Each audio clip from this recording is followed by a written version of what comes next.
භාවිත කරන විශේෂ හේතුවක් තියෙනවා. මොකද රෙදි පින්ත දැන් නිල් කළු පාවිච්චි කරන්න හොඳ නැහැ. එතකොට ඒක තද්දට හිටිනවා. අපි මේ ෆැබ්‍රික් පේන්ට් පාවිච්චි කරාම අර කළු එක තව මතුවෙනවා මිසක් ඒක නැතුව යන්නේ. ඒකට පැත්ත කළු ඉරක් වටේ තියෙනවා. එහෙනම් කළු නිල් පාවිච්චි කරන්නේ නැහැ. රතු හෝ තැඹිලි කමක්. හොඳයි. දැන් උඟක් දෙනකොට ගැටලුවක් තියෙනවා මේ හැමේ වර්ණය හදාගන්න එක. يعني හැමේ වර්ණය ෆැබ්‍රික් පේන්ට් වලින් කොහොමද ගන්නෙ කියලා. එකවර මිලදී ගන්න නෑ හැමේ. ඒක තමයි වර්ණ කිහිපකින්. දැන් ඒකත් අපි ආසියානු හැම. ඒ කියන්නේ අපි ඉන්දියානු කාන්තාවක් කරනවා නම් පොඩ්ඩක් කහ ගතිය වැඩි කරලා ගන්නවා. දැන් මේ වගේ එකකදී ඊට වඩා වෙනස් අර එහෙම එකකුත් තියෙනවා. ඒ කියන්නේ දැන් මෙතනදී අපි සුදු වර්ණය පාවිච්චි කරනවා. ඒක වර්ණය අපිට කැමති විදිහට අඩු වැඩි කරගන්න පුළුවන්. මෙතන සුදු වර්ණය ඊළඟට මම මේක golden yellow කියන වර්ණය ඒක ස්වල්පයක් දැම්ම මේක yellow ochre කියන වර්ණය yellow ochre කියන වර්ණයත් අපි පොඩ්ඩක් ගන්නවා ඊළඟට තැඹිලි ඒක බොහෝම ඉතාම ස්වල්පයක් තැඹිලි වර්ණය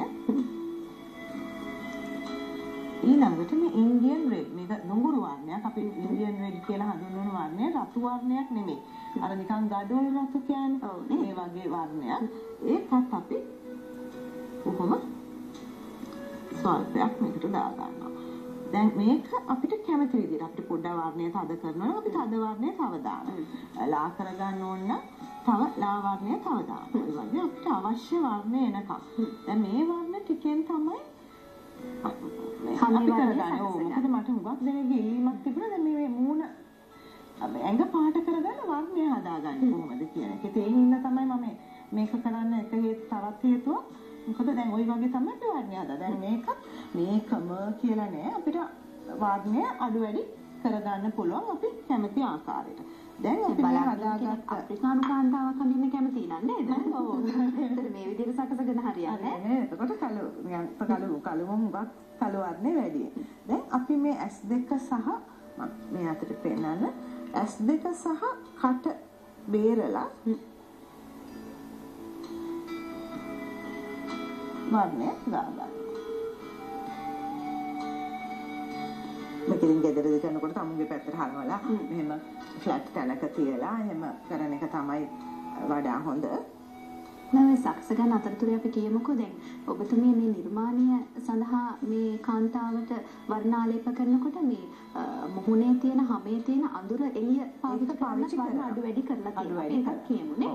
දැන් අපි ඉස්සෙල්ලම අපි මේ එක වර්ණයක් ගා ගන්නවා. අපි මේ හදාගත්ත ලා වර්ණය මුළු මූණෙම ගන්නවා. ඊට පස්සේ තමයි අර එළිය අඳුරට යන්නේ. ඒ කියන්නේ අපි දන්නවා එළිය අඳුර එන තැන්. දැන් ගොක් වෙලාවට ඇහැ යට. එතකොට කම්මුල හුඟක් ලා පාට. එතකොට ඇහැ යට සහ ඇහැ උඩ චුට්ටක් වර්ණය තද කරනවා. තවත් අර හැරිලා ඉන්න පැත්ත අනුව දැන් අපි දන්නවා ආලෝකය වැටෙන්නේ එක පැත්තකින්. ඒතකොට ආලෝකය වැටෙන පැත්ත ලාවටත් අනිත් පැත්ත අඳුරටත් ගන්නවා.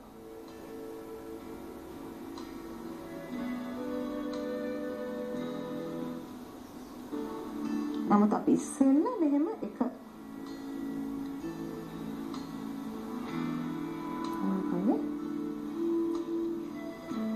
ඕනි පැහැ ආවට පස්සේ පොඩි මේකප් එකක් කරන්නත් තියෙනවා නේද? ඔව් පොඩි.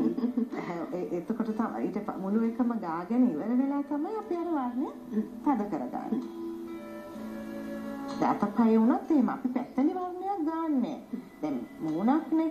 ඒ කියන්නේ මූණක් පාට නෙමෙයිනේ. දැන් ඇත්තටම බැලුවම පොඩ්ඩක් අර එළිය අඳුරත් එක්කම තියෙන ත්‍රිමාන ගතිය එන විදිහට තමයි අපි වර්ණ පාවිච්චි කරන්නේ නේද?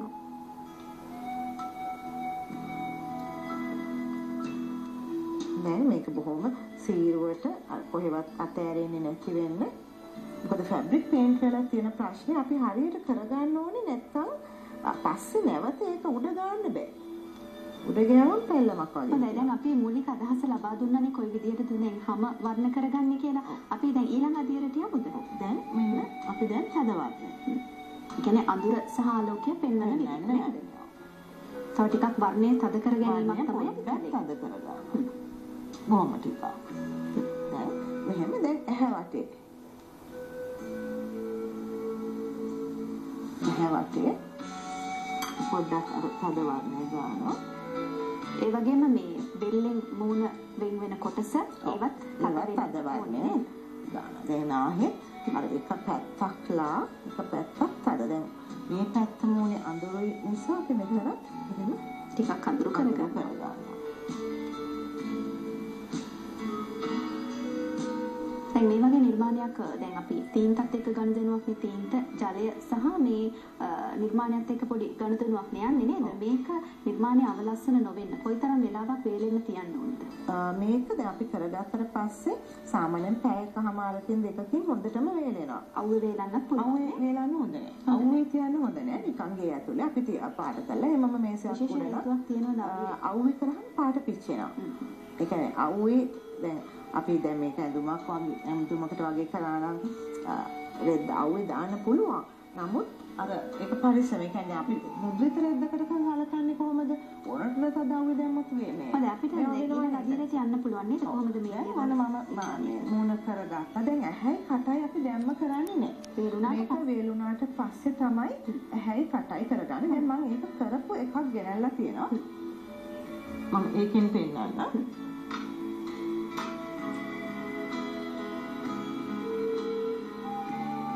දැන් මෙන්න මේ ආකාරයට අපි මේක කරගන්නවා. දැන් මේ තියෙන වර්ණ ගන්වලා වේලලා ඔක්කොම කරලා තියෙනවා. දැන් උනේ ඇස් බොහොම සීරුවෙන් නම්බර් බිඳුව බ්‍රෂ් එක පාවිච්චි කරලා කරන්න ඕනේ. ඇඟත් ওই වගේ කරගන්නවා. දැන් අපි බලමු ඇඳුම හදාගන්නේ කොහොමද කියලා. දැන් ඇඳුමේ උඩ කොටස සඳහා අපි මෙන්න මේ වගේ රෙදි කෑල්ලක් දැන් මේකට මම සිල්ක් රෙද්දක් තමයි පාවිච්චි කරලා තියෙන්නේ. දැන් මේ වගේ සිල්ක් රෙද්දකින් මේ ඇඳුමේ උඩ කොටස කපල ඉවත් කරන කොටස් උනත් අපිට ඇත්තටම අපිට ගෙදර අපත යන සාරි හැට්ටයක් මහලා ඉතුරු කෑල්ලක් ඒ වගේ ගන්න පුළුවන්. දැන් මේ වගේ සිල්ක් රෙදි කෑල්ලක්. දැන් අර ඇඳුමේ ප්‍රමාණයට මෙහෙම නමාගෙන මෙහෙම හදා ගන්නවා. මම මේක හදාගෙනම ගෙනල්ලා තියෙනවා. ඊළඟට අපි මේක තියලා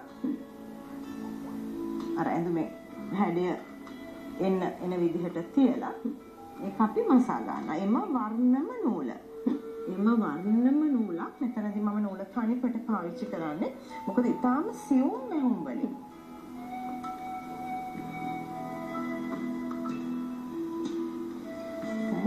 මේ වගේ ඊටාම සියුම් කුඩා මෙහුම් පාවිච්චි කරලා මේක අර රෙද්දට අල්ල ගන්නවා.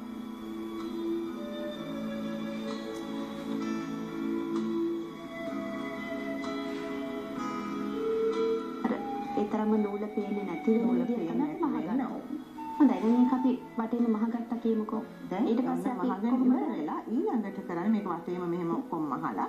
දැන් මම කොහොමද අපිට මේ වගේ රේන්ද දැන් අපිට මේ මම මෙතනදී පාවිච්චි කරන්න යන්නේ අර කරලා තියෙන එක වගේම ගෝල් සහ රතු කියන එක. ඉතින් අපිට කැමති වර්ණ දෙකක් පාවිච්චි කරන්න පුළුවන්. කැමති නම් තනි වර්ණයකට යන්නත් පුළුවන්. දැන් මේ රේන්ද අරගෙන අපි මේ රේන්ද මේ කොන නමා ගන්නවා. මෙහෙම නමනවා. මොකද අපි මෙහෙම කපපු එකක් එළියට තියන්නේ නැහැ. ඊළඟට මේ සාය මේක මහලා ඉවර වෙලා මේ සාය මෙහෙම තියලා දැන් අපි ඇල්පෙනස් එකක් ගහගෙන මහ ගන්න කොටස් වලට තමයි අපි මේ ඇල්පෙනිටි ගහගන්නේ නේද? මෙහෙම ගහගෙන මේකත් අර ක්‍රමයටම අර ඉස්සෙල්ලා අපි ඇඳුම අල්ලාගත් ක්‍රමයටම අල්ලගන්න. මම පොඩ්ඩක් පෙන්නන්නම් අල්ලන විදිය. හොඳයි. රේන්දේ වර්ණම නූල දාලා අල්ලගන්න. රේන්දේ උඩ කොටස තමයි කොටස විතර අල්ලන්නේ මේ කොටස අල්ලන්නේ නැහැ. කොටස අපි මේ කොටස අල්ලගත්ත කියම දෙවෙනි කොටසත් අල්ලන්නේ කොටස ඊළඟට නේද? මෙහෙම. අනිත් මේ කොනේ දැන් මේකට පොඩ්ඩක් යටින් මේ ආකාරයට තියලා ඒක අල්ලගන්න. නැවත ගෝල්ඩ් වර්ණ එකින් එකට මේ වගේ අර දැන් අපි අවසන් නිර්මාණය බැලුවොත් ඒක අපිට පැහැදිලිව පේනවා. ගෝල්ඩ් වර්ණයෙන් එක රේන්දයක් ඊළඟට ආපහු ඒකට පොඩ්ඩක් යටට. මොකද ඒක උඩ ඒක විදිහට අපි වෙලාව ටිකක් බලලම කතා කරමු නේ. ඒකනේ හරිම සරලයි. ඒ විදිහට සරල විදිහට කරද්දී සමහර විට යම් යම් ප්‍රශ්න තාක්ෂණික ප්‍රශ්න මතුවෙන්න පුළුවන්. ඒ නිසා ඔබට පුළුවන් නැමතුමක් ලබා දෙන්න. කොහොමද අපි දුරකථන නැමතුමක් ලබා දෙන්නේ? මොකක්ද අංකය? 0112 86.5 මානිල ගමගේ මහත්මියට ඇමතුමක් ලබා දීලා නිර්මාණ ගැන තියෙන ඕනෑම ගැටලුවක් ඉදිරිපත් කරන්න පුළුවන්. එහෙමනම් බෙහෙවින් ස්තුතිවන්ත වෙනවා අද දවසේ අපිත් එක්ක එක්කාසු වුණාට මේ නිර්මාණයත් එක්ක තවත් ඉදිරි දවසකදී අලුත් නිර්මාණයක් එක්ක අපි මුණ ගැහෙමු. ආයිබෝවන්.